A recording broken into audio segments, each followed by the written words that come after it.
Hey, I'd like to welcome you to another episode of Mission Matters.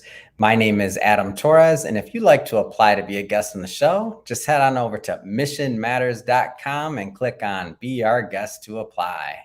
All right, so today is a very special episode. We have Kimberly Carney on the line, and she is founder and CEO over at Fastware and Glosswire. Kimberly, first off, just welcome to the show.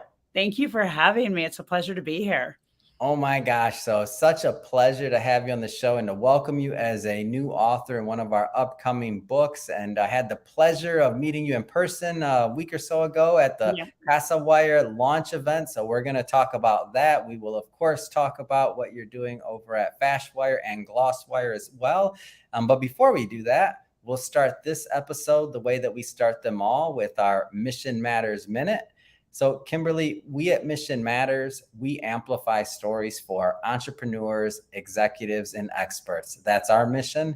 Kimberly, what mission matters to you?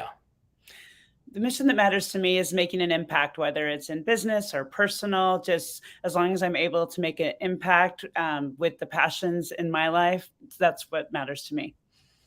It's awesome. And love bringing mission-based individuals and entrepreneurs on the line to share why they do what they do, how they're doing it, and really what we can all learn and gain from it so that we can all, rise and grow together. So great to have you on.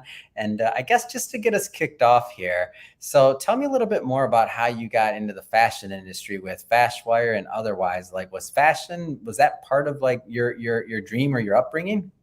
No, not at all. Actually, just the opposite. I started off in tech after I graduated college, and I really enjoyed being in the tech world. Went into .com, and then I got married and had my first child. And I decided to stay home and be a stay-at-home mom for a little bit. And then after my second was born, I decided I wanted to get back to work, so I started my own marketing company, and a boutique hired me to do her event. So I went on a buying trip with her and loved it so much. Just even today, when I walk into one of those showrooms, I still get butterflies. And so I thought, well, how hard can this be? I can open a store. So I did it with a girlfriend and ended up buying her out 2 years later. And I had a successful store up until I came up with the idea of Fastwire. So Wow. And so, there's a lot of entrepreneurs that'll watch this and executives. And I think it's interesting. So you had this idea, you go out, you're re-entering the workforce, or traditional workforce, I should say. It's not like you took time off, but and now you're thinking about being an entrepreneur, starting your first store. Like how'd you get that off the ground? And the reason let me tell you first off why I asked this question. A lot of people got ideas. They want to get things done, but not everybody makes that leap or takes that next step. Like, how'd you do it? Well, like I mentioned, I thought to myself, how hard could it be? Because I was an executive in marketing, but I learned really fast how hard it can be. And really, it was determination and learning and understanding. And it takes time. You don't really get it right at first, but, you just keep pushing forward. And that's how I did it. I really just didn't stop. And I think that that's important. If you can have a great idea, but you also have to be able to have the determination to execute on that idea. And so first it was the store, and I had no idea at the time it was going to lead me back to tech, but it really was great to be able to put the two passions that I love together, fashion and technology. If you could go back to that Kimberly that was just starting, if I could take you back to those store days just a moment longer, what kind of advice would you give yourself back then? Oh, gosh, do you want the I short know version? that's a tough Long one. version? I would give myself advice not to be so arrogant and think that, I could do it just because I had an understanding of business, because you can have great understanding of business, you can have great knowledge of your industry, but like I said, if you can't execute, or you can't be, if you're unable to be creative in getting around the obstacles that come your way and pivoting, it will not happen. It's too hard to really start a business and make it go forward if you cannot drive it forward. Well said. And I feel like I asked that question for two reasons. Number one, I want others that are going through it right now that are, still haven't maybe hit that stride to get it and to understand that like we've been through it, we're going through it. There's different ups and downs in business. Like you're not alone. There's an entrepreneurial community out there that can empathize with you. And then number two, for those that are seriously considering entering the idea of being an entrepreneur, starting a business, it's definitely not for the standpoint of you get to be your own boss and your time is yours. If anything, you get to work more, and possibly you're making less in the beginning than where you were at your normal corporate job. So definitely consider wisely whether or not being an entrepreneur is for you, right? And if it matches your lifestyle. Absolutely. And it's harder work than you can imagine. And it is your business and you have to work that much harder. And that's the misconception I think people have. The other thing that I would have, touched point on is really surround yourself with experts in their field that you don't have that expertise, because that's how you learn. Yeah. So I want to jump around here a little, and I have to bring up the book. So I'm so thrilled and excited to have you in the upcoming release. And for everybody watching this, just to let you know, we're not going to do a deep dive into the book today or Kimberly's writings today, but we will be bringing Kimberly on for a return interview. Think of it as the second part of this series, where we will do a deep dive into her contribution. But I guess just to get us started there, Kimberly, tell us a little bit more about some of the ideas you plan to propose. Ideas I plan to propose in the upcoming book. Well, I think we're really focusing on, being an entrepreneur and the lessons and how to pivot and how to make good choices and really how to navigate yourself and a team through the ups, the downs, and everything in between. Yeah. All right. I don't want to spoil her. Like I said, we're going to keep that very basic today. We'll be bringing Kimberly back on. That's enough. We do sell books, so we'll bring you back on. But that being said, I do want to move on over to a Fastwire. So you mentioned it was the offspring, or it was the result of your foray back into fashion, and now transitioning back into tech after that first or multiple locations. So how did the idea for Fastwire come about? So I would go to the trade shows to buy clothes, and I'd see these, emerging designers. And I really have a soft spot for entrepreneurs and brand owners. And I would take a chance on an unknown brand, and I'd spend, a couple $1,000s, and then they wouldn't sell next to the bigger, well-known name brands. And I thought that, just listening to the brands and their pain of these emerging designers having to pay X amount of dollars just to have a bad spot at a trade show, or just to not even be able to be in Nordstrom's because they couldn't afford to make the product, or, whatnot. So I thought there's got to be a platform where we could put emerging brands with established brands to get that exposure, but then get the consumer feedback to really help show the brand what's resonating with the consumer, so that they could in turn sell their product. So I wanna go deeper, but I want to break this this kind of topic, or the way we look at it, Fastwire, maybe into two different parts. So obviously there's a brand side of things, and then there's the consumer side. So maybe let's start at the brand side, since that's part of the reason why you created the platform in the first place.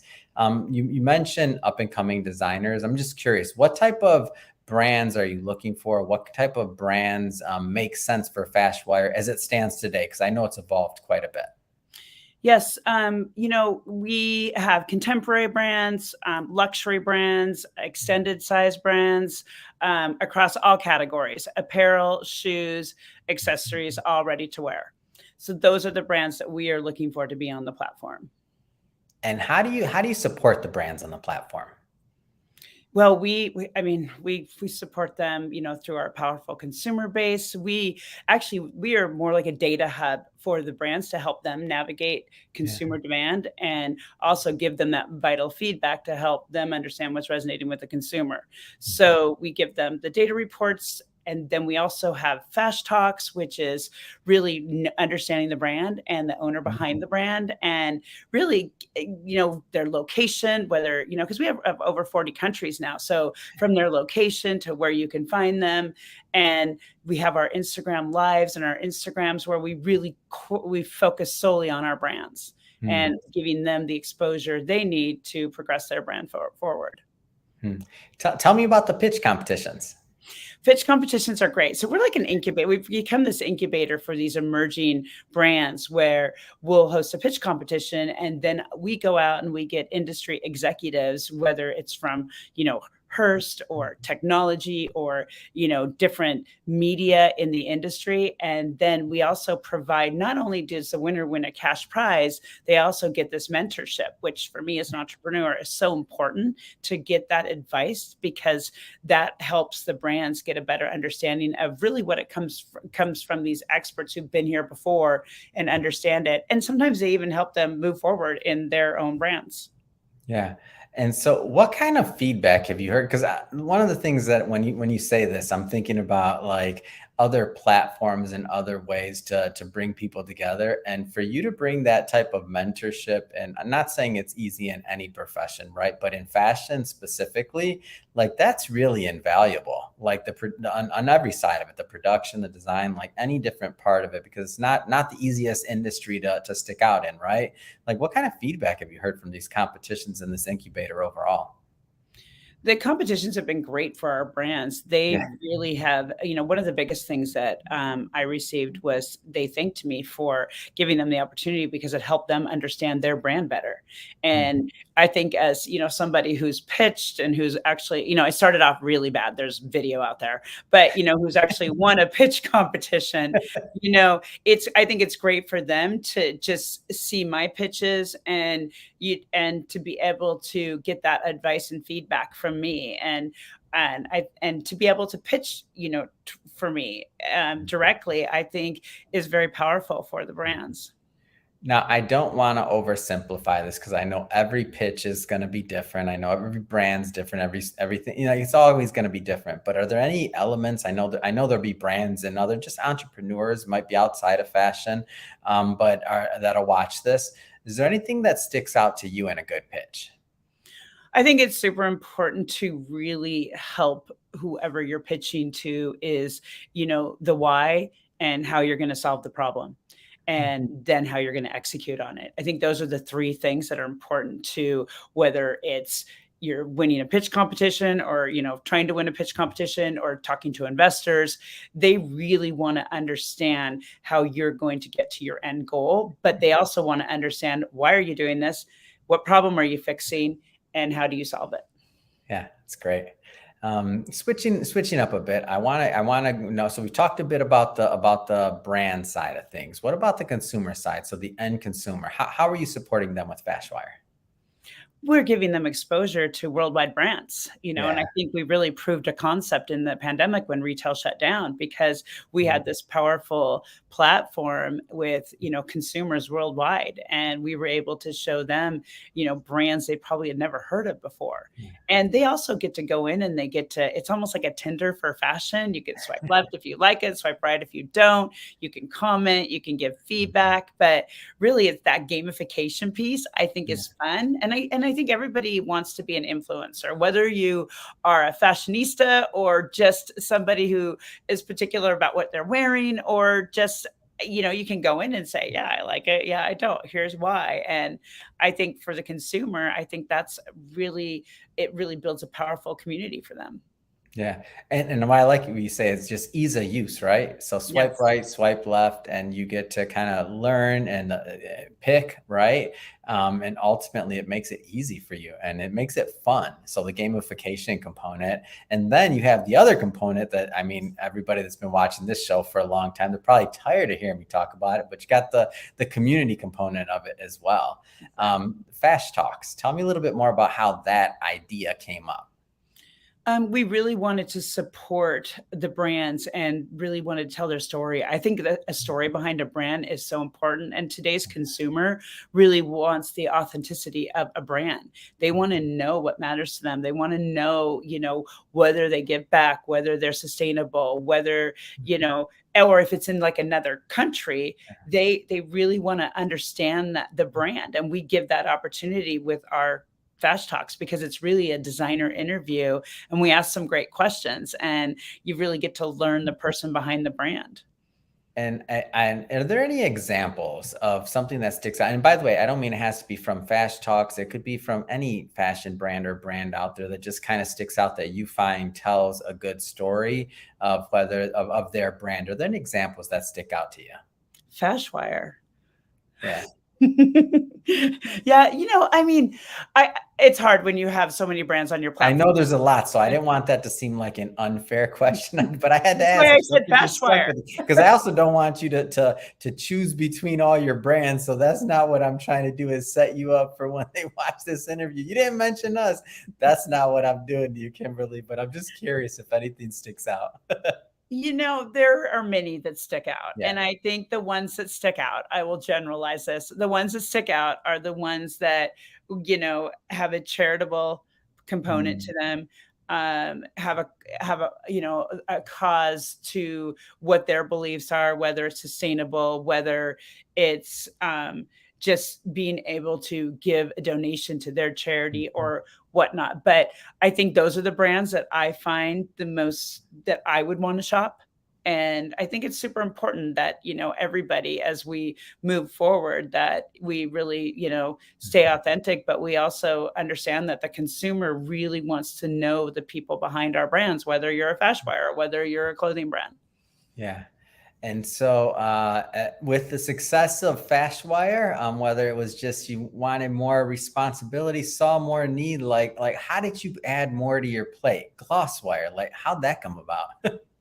Well, my marketing head, Syra, she's my best Google gal, and she did some research and she saw that I owned some beauty domains, and she was like, "We have to do this." So then we reached out to Samantha, who works for us, and we had a conversation. We got Sebri involved, and then we got our developer involved, and went to my investors, and they were 100% behind it, and it was great. Samantha took on getting brands and, Syra took on the marketing side of it. And it was really a collaborative effort between all of us. And we launched in February 2021 with 50 brands that we had been developing behind the scenes. So it's amazing. So what kind of response have you gotten so far from this one? Well, we are over 250 brands now. So yes, that's what I wanted to hear. So I would say we're doing okay. It's been a great response. We have a lot of, celebrity. We have quite a few celebrity brands that have partnered with their brands. And it's really exciting to see. I mean, just an example, like yesterday, I told you we really promote our brands on social to give them that exposure. And one of the brands is, owned by partnership with Ricky Martin, and he shared our post. And we thought that was so great, that it's just to really get the brands behind us and really want to share their success with our success. It's really exciting. So beauty has really, it's taken on an own path of its own, but it's incredible.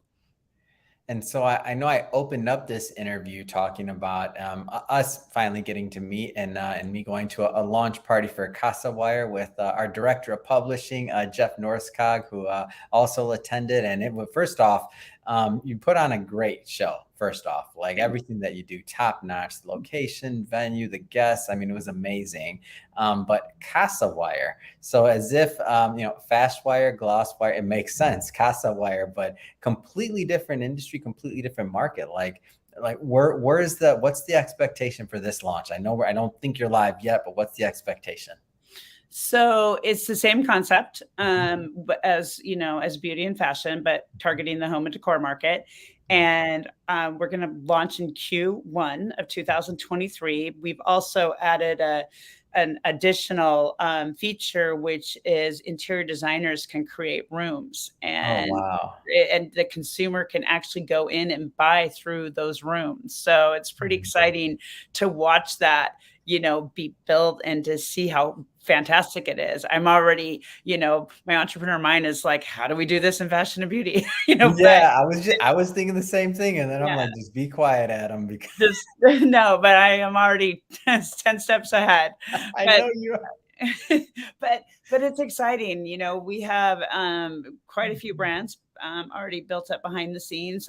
Originally, we were planning to launch in Q4, but we really want to do it right. And with furniture and decor, there's thousands and thousands of products, Yeah. so there's a lot to get uploaded. But the app is done, the platform's done, and now we're just getting the brands onboarded. And we have a few more shows to tackle this in Q4, and we're excited for a Q1 launch.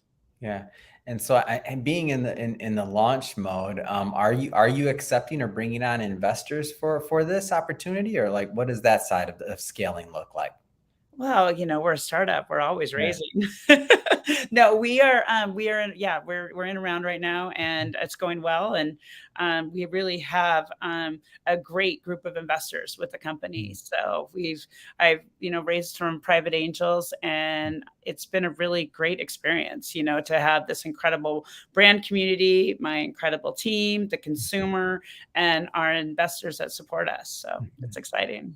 And I know, I mean, as a founder, talking to a founder, I know it's always tricky when you're bringing on capital because it's not just, raising capital to raise and obviously deploy it. I mean, that's part of it, but you want the right types of investors on board. You want the people that see the long-term vision, and you're also tackling, I mean, some really big markets, and you're making some, some big strides and some leaps there, both with the brands that you're bringing on and representing, and just with the footprint and the community that you're building, right? Like some of the stories you shared today, those aren't common.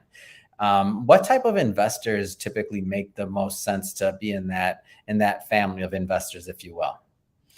Our investor pool consists of technology, business owners to the Yeah. fashion industry, beauty industry, and now even home and decor. Mhm. And really, I think people who understand the retail and the tech industry Mhm. have been really great for us. They've also helped progress us forward. But I think the private angels is where I've stayed. I'm not, the VCs have tried, but I'm not interested. Yeah. I really just, we have a great group of investors, and we're super content with what we have. It's great. So I know you got a lot going on, but have to ask the question, what's next? I mean, what's next for you? What's next for the companies? Continue to scale and grow, Yeah. and build upon our team that we already have. I've been so fortunate that I couldn't have done any of this without my incredible team, and they Mhm. really have. We all work together so well, and it's really a collaborative effort. And I just couldn't be more grateful in this time where it's hard to find good workers. That we really have an incredible team.